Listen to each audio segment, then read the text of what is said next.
Kita beralih ke informasi seputar gerhana bulan total, Saudara. Fenomena gerhana bulan total yang terjadi kemarin tidak terlihat di Aceh. Hal ini disebabkan oleh hujan yang terjadi sejak sore di Aceh yang menyebabkan peristiwa alam ini tidak bisa disaksikan secara langsung maupun menggunakan teleskop astronomi.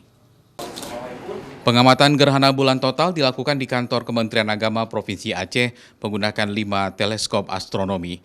Tim Farlakia Aceh yang melakukan pengamatan fenomena alam ini menyimpulkan gerhana bulan total tidak bisa terlihat di Aceh karena tertutup awan hujan yang terjadi sejak sore di Aceh. Berdasarkan perhitungan Farlakia, gerhana bulan total di Aceh terjadi selama 1 jam 2 menit.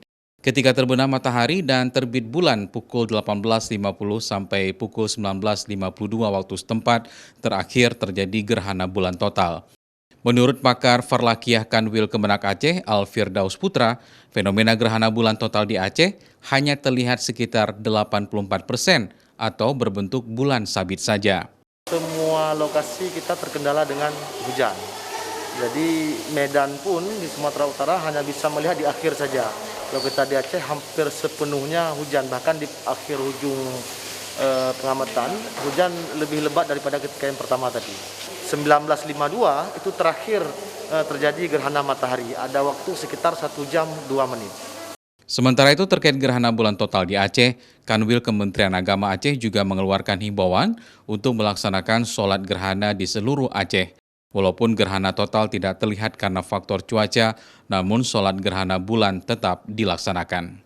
Salah satu kebesaran Allah Subhanahu wa Ta'ala, karena itu bentuk syukur kita kepada Allah, kita menghimbau kepada seluruh masyarakat untuk melaksanakan salat khusyuk di tempat masing-masing dan dengan tata cara yang sudah dijelaskan terlebih dahulu. Pengamatan gerhana bulan total tidak hanya dilakukan di Banda Aceh, namun juga dilaksanakan di 3 kota kabupaten lainnya, yaitu di Bener Meriah, Lok Semawe, dan Kota Langsa.